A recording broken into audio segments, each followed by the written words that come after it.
सभी को नमस्ते। आज हम प्रसव पूर्ण देखभाल के बारे में जानेंगे, या उसे अंग्रेजी में एंटीनेटल केयर भी कहा जाता है। एएनसी क्यों महत्वपूर्ण है? एंटीनेटल केयर क्यों की जानी चाहिए? तो सबसे पहले माँ और नवजात शिशु के स्वास्थ्य और कल्याण के लिए, स्वस्थ माँ रहे, बच्चे का जन्म स्वस्थ रूप से हो, सबसे पहले इसीलिए एएनसी करी जानी चाहिए। एएनसी के दौरान किसी भी जटिलता को शीघ्र पहचानना और प्रबंधन के लिए भी एएनसी की जानी चाहिए।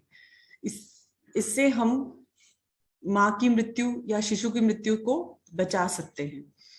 गर्भावस्था की सामान्य समस्याओं से निपटने के लिए भी एएनसी की जानी चाहिए, और प्रसव की तैयारी में परिवार की भूमिका को निभाने के लिए, उसकी मदद करने के लिए भी हमें एंटीनेटल केयर करनी चाहिए। हम थोड़ा सा इन चार बिंदुओं पे थोड़ी सी और नजर डालेंगे।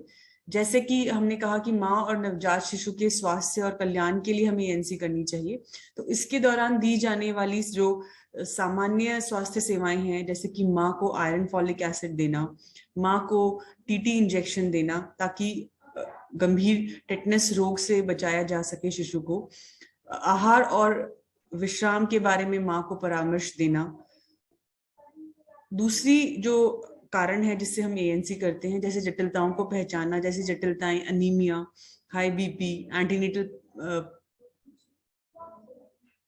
एंटीपार्टम हैमरेज, जिससे कि माँ की मृत्यु का खतरा बढ़ जाता है, उसे जल्दी पहचान के उसका निपटान करने से माँ की मृत्यु को बचाया जा सकता है।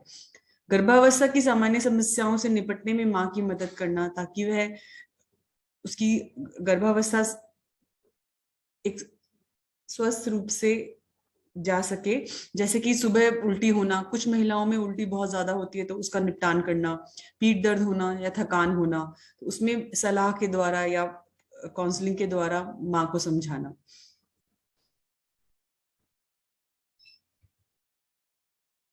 जब हमें पता है ये एंटीनेटल केयर क्यों की जानी चाहिए, तो कितनी एंटीनेटल केयर की जाए, कितनी बार माँ की जांच की जाए, तो यह सवाल दूसरा उठ जाता है। तो कम से कम हमें 4 बार माँ की एंटीनेटल केयर विजिट्स पे करनी चाहिए। यह आइडियली 8 विजिट्स भी करी जा सकती है। तो पहली विजिट पहली तिमाही, पहले 3 महीने के अंदर होना बेहतर रहता है। गर्भावस्था के दौरान की जाने वाली जांचें, जब आपके पास महिला पहली बार आती है गर्भावस्था के दौरान अपनी बताने, तो आप उसे क्या क्या चीजें उसके देखेंगे, तो उसमें सबसे पहले खून की जांचें हम करते हैं। तो उसमें हम सबसे पहले माँ का हीमोग्लोबिन देखना, उसकी ब्लड शुगर चेक करना, क्योंकि डायबिटीज होना गर्भावस्था में बच्चे के लिए भी नुकसानदायक हो सकता है। माँ को कोई योनि संक्रमण तो नहीं, जैसे कि वीडीआरएल या एचआईवी, उसकी जांच करना। फिर माँ का ब्लड ग्रुप देखना, और आरएच, ब्लड ग्रुप में आरएच को भी देखना, क्योंकि अगर नेगेटिव है तो उसको हम कैसे, क्योंकि वह बच्चे के लिए नुकसान कर सकता है नेगेटिव ब्लड ग्रुप, तो उसका कैसे निपटान किया जाए वो देखना। यूरिन में प्रोटीन और शुगर की मात्रा देखना, जो कि हाई बीपी के साथ हम जैसे प्री एक्लैम्शिया और एक्लैम्शिया में देखते हैं कि प्रोटीन की मात्रा बढ़ जाती है, और डायबिटीज में शुगर की मात्रा बढ़ जाती है, तो इसका जांच करना। भ्रूण के सही विकास के लिए अल्ट्रासाउंड करना। तो भ्रूण का विकास दूसरे तिमाही में, जैसे कि 12 हफ्ते के बाद उसके अंग बनने शुरू हो जाते हैं, जिसे हम अंग्रेजी में ऑर्गेनोजेनेसिस भी कहते हैं। तो उस दौरान हम एक यूएसजी बोलते हैं, और उसे बोलते हैं यूएसजी फॉर फीटल वेलबींग, कि उसका विकास सही तरीके से हो तो रहा है या नहीं, या उसमें कोई उसके विकास में अगर कोई दिक्कत आ रही है, जैसे कि एनेनकेफली, सर ठीक से नहीं बना या कोई भाग सही से नहीं बना, तो हम उस वक्त उस पर क्रियान्वयन कर सकते हैं, कोई एक्शन ले सकते हैं। तो 24 सप्ताह के पहले हम भ्रूण के सही विकास को देखने के लिए एक अल्ट्रासाउंड भी करा सकते हैं। जब महिला हमारे पास आती है, तब हम ये खून की जांच हमने पहले उसके बारे में बात की, लेकिन जब महिला हमारे पास आती है तब हम उससे बातचीत के बाद उसका वजन हर विजिट पर लें, और पहली विजिट पर हम उसके कद जरूर लें, जिससे कि हम उसका बीएमआई निकाल सकते हैं। और बहुत, जैसे कि हम हमें पता है 140 सेंटीमीटर से कम अगर कद हो तो हम उसको हाई रिस्क मानते हैं, क्योंकि पेल्विस भी बहुत छोटा होता है तब। तो इसलिए इसका महत्व है कि कद लेने का महत्व ये है। और वजन अगर 35 किलो से कम हो तब भी गर्भ की प्रक्रिया या गर्भ प्रसव की प्रक्रिया थोड़ी जटिल हो सकती है। तो इसलिए वजन का भी, और वजन पूरी गर्भावस्था के दौरान कम से कम 10 किलो बढ़ना चाहिए। तो ये भी एक कि भ्रूण का विकास सही तरीके से हो रहा है, इसका द्योतक है वजन बढ़ना और कद हम किस लिए लेना चाहते हैं। और सामान्य जांच जब आप महिला की करेंगे तो पहले उसके चेहरे पर पीलापन देखिए। कोई पीलापन, यह पीलापन जो हम बात कर रहे हैं वो खून की कमी के कारण है, जिसे हम फीकापन भी कह सकते हैं, पर कुछ में ये थोड़ा हल्का पीलापन भी जैसा दिखता है। और पीलिया एक अलग चीज है जिससे कि हम जॉन्डिस बोलते हैं अंग्रेजी में, जो कि आप आंखों के ऊपर देखेंगे तो वो अच्छी रोशनी में महिला को जब हम नीचे देखने के लिए बोलते हैं तो ऊपर आपको आंखों में काफी गहरा पीलापन दिख सकता है। माँ की हृदय गति देखना, माँ की श्वसन गति देखना, कोई चेहरे पर या शरीर पर कहीं सूजन तो नहीं है यह देखना, बीपी की जांच करना, ब्लड प्रेशर, क्योंकि फिर वही क्लैम्शिया में और प्री क्लैम्शिया में बीपी के कारण माँ को दौरे आ सकते हैं और बच्चे की जान भी और माँ की जान भी खतरे में हो सकती है। तो 140/90 से अगर ऊपर बीपी है तो तुरंत उस पर एक्शन लें और उस पर सलाह के द्वारा या दवाई के द्वारा उसका उपचार करें। स्तन की जांच करना, स्तन की जांच हमें पहली बार जब महिला ने गर्भ धारण किया हो तो उसको जरूर बताएं कि स्तन के जो निपल्स हैं वो निकले होने चाहिए, ताकि माँ बच्चे को स्तनपान करने में आसानी रहे। जब जब महिला दूसरी बार या तीसरी बार गर्भ धारण करती है तब अंतिम माह में हम जरूर बताएं कि आप उस अंतिम माह में स्तन की जांच जरूर करें, ताकि बच्चे को स्तनपान में तकलीफ ना हो। सामान्य जांच के बाद हम माँ को लिटाकर उसके पेट की जांच करते हैं। तो सबसे पहले हम फंडल हाइट देखनी चाहिए। तो फंडल हाइट 12 हफ्ते के बाद जो गर्भ है, गर्भाशय है, वो आपके पेट के ऊपर पेल्विस के बाहर अनुभव होने लग जाता है, पेट में आ जाता है। तो 12 हफ्ते के बाद आप पता लगा सकते हैं कि गर्भाशय की अवस्था कितनी है, तो उसे हम फंडल हाइट कहते हैं। और वो उसका तरीका आप वीडियो में भी समझेंगे कैसे हम फंडल हाइट लें।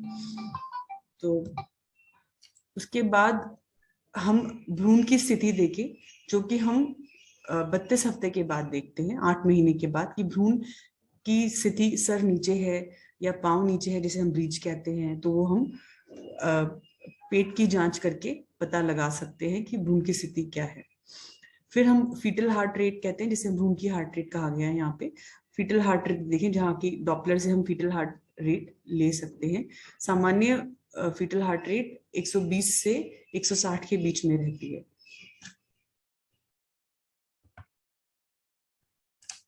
जब भी महिला की आप ये जांच कर लें और उसकी खून की जांच कर लें, उसके बाद महिला की जो सामान्य अगर शिकायतें हों तो उनका भी निवारण करें। गर्भावस्था के दौरान सामान्य शिकायतों जो रहती हैं वो है मितली या उल्टी होना, या जैसे जी घबराना या उल्टी होना। मितली या उल्टी पहली गर्भावस्था के दौरान ज्यादा होती है और पहले तिमाही में ही ज्यादा महसूस होती है, पर दूसरी में भी हो सकती है और दूसरी बार गर्भ धारण करने पे भी हो सकती है। तो सीने में जलन होना, ये दूसरी सामान्य शिकायत होती है कि उसको बार बार सीने में जलन होता है। और तीसरी समस्या कब्जे की भी रह सकती है, जिसके लिए हम उसको खाने की सलाह या फिर पानी पीने की सलाह दे सकते हैं। पीठ में दर्द रहना, यह खासकर जब बच्चा बड़ा हो जाता है, तीसरी तिमाही में ज्यादा वो अनुभव करती है, पीछे पीठ में दर्द होना। खुजली होना, सामान्यतः खुजली होना भी एक सामान्य शिकायत है गर्भावस्था के दौरान। उसका उचित उपचार करें, जिसके बारे में हम आगे बातचीत करेंगे। गर्भावस्था के दौरान ये सामान्य समस्याओं के अलावा क्या जटिलताएं हो सकती हैं जो कि शिशु और माँ के लिए, दोनों के लिए खतरा पैदा कर सकती हैं। तो उनका अगर हम समय पर निपटारा करेंगे तो माँ और शिशु दोनों स्वस्थ रहेंगे और उनकी जान का खतरा हम कम कर सकते हैं। सबसे पहला जो जटिलता हो सकती है वह है बुखार है। जैसे कि हम जानते हैं हमारे क्षेत्रों में मलेरिया बुखार बहुत पाया जाता है, जो कि माँ के लिए और बच्चे दोनों के लिए जानलेवा साबित हो सकता है। तो किसी भी बुखार को आप उसकी जांच करें, फिर उसका निपटान करें, वो किस कारण से है। लगातार उल्टी होना, थोड़ी उल्टी होना, जी घबराना सामान्य समस्या हो सकती है, पर बहुत ज्यादा उल्टी होने से माँ के शरीर में पानी की कमी हो सकती है, माँ बहुत थका हुआ महसूस कर सकती है और इससे बच्चे पर भी प्रभाव पड़ता है, उसका भी उचित निपटारण करें। असामान्य रूप से योनि से स्राव होना या उसमें खुजली होना, यह किसी संक्रमण की भी निशानी हो सकती है, तो जांच करके उसका भी निपटारण करें। पैल्पिटेशन, हृदय की धड़कन अधिक महसूस होना या आसानी से थकान हो जाना, यह अनीमिया की निशानी हो सकती है, या थायराइड की जांच करने की भी जरूरत पड़ सकती है, तो इसका भी आप निपटारण करें। हल्का सा काम करने पर या आराम की अवस्था में भी सांस फूल जाना, यह भी अनीमिया की निशानी हो सकती है। पूरे शरीर पर सूजन होना या चेहरे पर सूजन होना भी अनीमिया की निशानी हो सकती है, या अन्य बीमारियों की भी निशानी हो सकती है। जांच करके उसका निदान करके और उसका उपचार करें। गंभीर सर दर्द होना और या देखने में धुंधलापन आना, ये जैसे कि हम कह रहे थे कि बीपी ज्यादा जब हो जाता है, जिसमें प्री एक्लैम्पशिया, एक्लैम्पशिया में इस तरह की समस्या महिला बताती है कि उसे बहुत तेज सर दर्द हो रहा है या देखने में धुंधलापन हो रहा है। पेशाब के दौरान कम मात्रा में, मतलब पेशाब कम आना या फिर उसमें जलन होना, पेशाब में संक्रमण की निशानी हो सकती है, तो उसका भी आप निदान करें, पहले पेशाब की जांच करें, फिर यथोचित उपचार करें। फिर योनि से खून बहना, मतलब गर्भावस्था के दौरान ही अगर परवेजिनल ब्लीडिंग हो रही है तो देखें कि क्या किस वजह से है और उसका उपचार करें। भ्रूण की हरकत कम या ना होना, जो भ्रूण है वो उसकी जो मूवमेंट है या हरकत है वो सामान्यतः दूसरी तिमाही में शुरू होती है। तो दूसरी तिमाही में पहली बार जब महिला गर्भ धारण करती है तब उसको थोड़ी मुश्किल होती है भ्रूण की हरकतें महसूस करने में। दूसरी तिमाही में भी कई बार बहुत देर से बता पाती है कि हाँ उसको भ्रूण की हरकत महसूस होती है, पर दूसरी तिमाही के शुरू में भ्रूण की हरकत या मूवमेंट महसूस होना शुरू हो जाती है। तो दिन में 3 या 4 बार कम से कम उसको महसूस होती है। तो अगर उससे कम महसूस हो रही है या फिर नहीं हो रही है तो यथोचित उसका उपचार करें और जांच करें। पानी छूटना समय से पहले, जैसे कि हम बोलते हैं बैग ऑफ वाटर्स, जो कि जिस थैली में बच्चा होता है उसमें वो प्रसव के दौरान ही पानी छूटता है, पर उससे पहले अगर महिला बोलती है, पानी छूटने की शिकायत बताती है, तो उसकी जांच करें और उसका निपटान करें। आपने जब महिला की सामान्य जांच की, उसका सामान्य वजन वगैरह सब देखने के बाद और उसकी समस्याएं सुनने के बाद अब हम इलाज कैसे करें, तो सबसे पहले हम आयरन के बारे में बात करेंगे, क्योंकि हम एएनसी में हर महिला को आयरन और कैल्शियम जरूर देते हैं। तो आयरन कब दिया जाना चाहिए, कितना दिया जाना चाहिए, ये हम इस स्लाइड में डिस्कस करेंगे। तो अगर हीमोग्लोबिन की जांच करने पर हीमोग्लोबिन की मात्रा 11 से कम है तो पहली विजिट से ही, चाहे वो पहली तिमाही में ही आई हो, तो पहली विजिट से ही आयरन फॉलिक एसिड की टैबलेट्स शुरू कर दें। आयरन फॉलिक एसिड की टैबलेट में, एक टैबलेट में 60 मिलीग्राम एलिमेंटल आयरन, मतलब जो उसका मेटल आयरन है वो 60 मिलीग्राम होता है, तो हम 2 टैबलेट दें। अगर 11 ग्राम से कम है हीमोग्लोबिन तो हम 2 टैबलेट शुरू करें। और अगर हीमोग्लोबिन की जांच करने पर हीमोग्लोबिन की मात्रा 11 से अधिक है तो हम पहली तिमाही में फॉलिक एसिड देते हैं और दूसरी तिमाही से ही हम आयरन फॉलिक एसिड की टैबलेट शुरू कर सकते हैं, जो कि पूरी गर्भावस्था के दौरान एक टैबलेट दी जा सकती है। अगर हीमोग्लोबिन 8 से कम है दूसरी तिमाही में खासकर, तो हम उस महिला को इंजेक्टेबल आयरन देने की सलाह देते हैं और 4 डोजेस दी जानी चाहिए। जो हमारे क्लिनिक्स पर अवेलेबल है वो आयरन सुक्रोज है, वो 2 सप्ताह के दौरान दिया जा सकता है, एक दिन छोड़कर एक दिन। 8 ग्राम से कम की महिलाओं को हम इंजेक्टेबल आयरन की सलाह देते हैं, खासकर दूसरी तिमाही में। पहली तिमाही में हम उसको टैबलेट्स दे सकते हैं।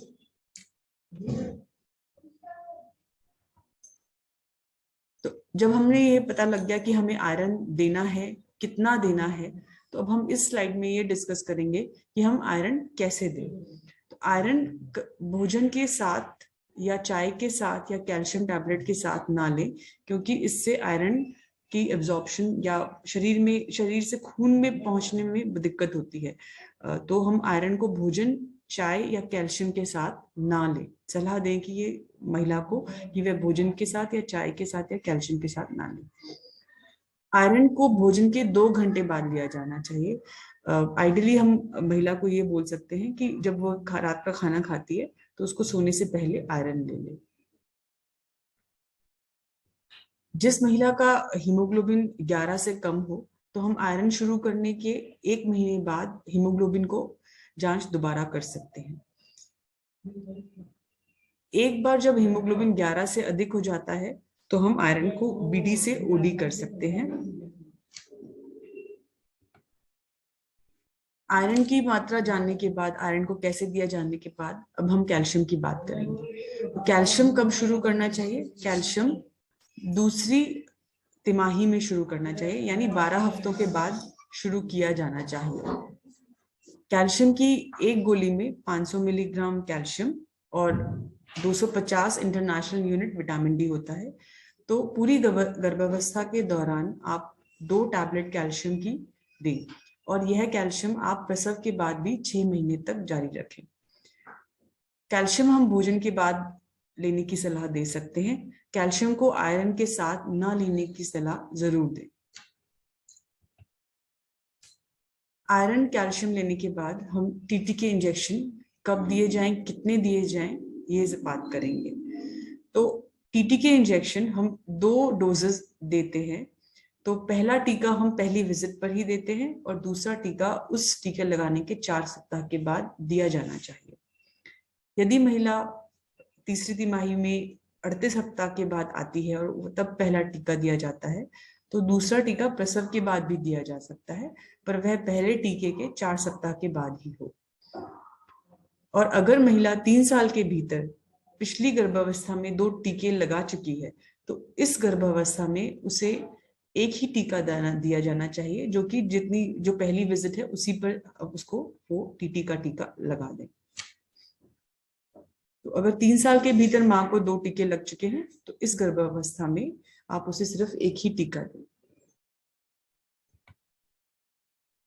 आगे हम एएनसी कैसे करें यह एक वीडियो के माध्यम से देखेंगे। तो आप अर्थ का मॉड्यूल भी पढ़ें, एएनसी के बारे में और जानकारी लें, पर अब हम आगे वीडियो देखेंगे।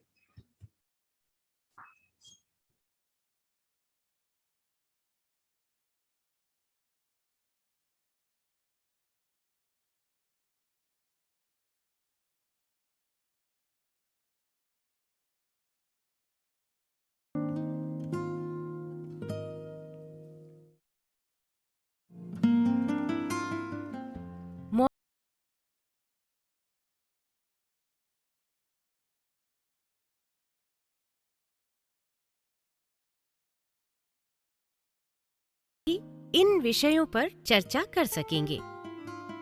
एएनसी क्लिनिक का माहौल व व्यवस्था, गर्भवती महिला को परामर्श,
जांच के समय भ्रूण की आयु यानी जेस्टेशनल एज और अपेक्षित जन्म की तारीख यानी ईडीडी निकालने के लिए प्रयोग की जाती है। सामान्य मासिक चक्र वाली महिला के लिए इसका साधारण सा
दूसरे गर्भ से यही जल्दी महसूस होना शुरू हो जाता है, करीब 18 हफ्तों के आसपास।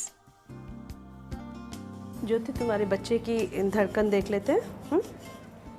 फीटल हार्ट साउंड FHS यानी भ्रूण की धड़कन को गर्भावस्था के 24वें हफ्ते के बाद सुना जा सकता है। इसके लिए फीटोस्कोप का इस्तेमाल किया जाता है। यदि फीटल हार्ट रेट यानी FHR प्रति मिनट 120 से कम या 160 से ज्यादा है तो तुरंत चिकित्सा अधिकारी को रेफर करें। अंत में शुगर और प्रोटीन के लिए पेशाब की जांच तथा हीमोग्लोबिन के लिए खून की जांच कर लें। अच्छा, जाने से पहले एक बहुत ज़रूरी परामर्श देना रह गया। प्रसव जांच के दौरान गर्भवती महिला और उसके परिवार के सदस्यों को सही परामर्श देना बहुत ज़रूरी है। ये आहार का महत्व और बढ़ जाता है और आपको, जैसे पहले ये 3 बार खाती थी, आप 3 बार खाते थे पहले, अभी आप ऐसे समझें कि आपको उससे ज़्यादा 1 बार और 4 बार खाना है। जैसे कि ये सुबह आपने खाया, फिर दोपहर को खाया, फिर शाम के वक्त में 4 बजे, फिर रात का भोजन खाया, और इसके बीच में भी आपको जैसे भुने हुए चने, मूंगफली, ये वाली चीज़ें आप बीच में भी खाते रहें। गर्भावस्था के दौरान आराम बहुत ज़रूरी है, इसमें आप भी इनकी मदद करेंगे। तो ये आराम 2 घंटे दिन में बहुत ज़रूरी है कि वो आराम करें, और रात को 8 घंटे। गर्भावस्था में 4 बार दिखाने आएँ और 2 टीटी की खुराक, 2 इंजेक्शन्स टीटी के जो लगते हैं इस दौरान वो लगवाएं। और आपकी जो बाकी जांच होती है, जैसे कि आपका रक्तचाप देखा जाता है, ब्लड प्रेशर चेक होता है, और ये आयरन फोलिक एसिड की 100 कम से कम गोलियां लें। एक और चीज़ आपको बताना चाहती हूँ, गर्भावस्था के दौरान खतरे के लक्षण लगातार सर में दर्द होना या आँखों के सामने अंधेरा छा जाना, उस स्थिति में तुरंत अस्पताल आएँ। खून जाना गर्भावस्था के दौरान, आपको पेट में दर्द होना,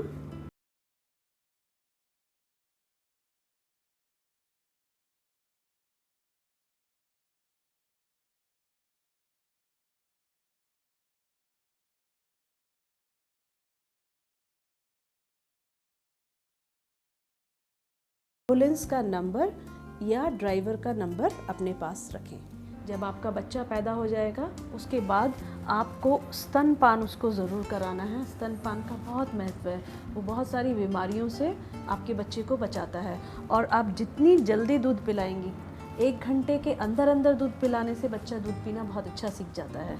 तो स्तनपान बहुत ज़रूरी है, वो आपके बच्चे को बहुत रोगों से बचाता है। और एक और चीज़ इसके साथ साथ उसकी बच्चे की देखभाल से संबंधित बताना चाहती हूँ कि जो उसकी नाल होती है, नाल आप जानती हैं, जो ये नाल काटी जाती है, इस नाल पे आप कुछ ना लगाएं इसको।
आइए चर्चा करें।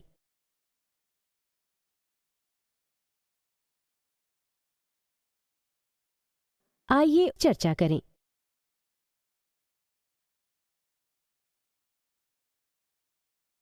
आइए चर्चा करें।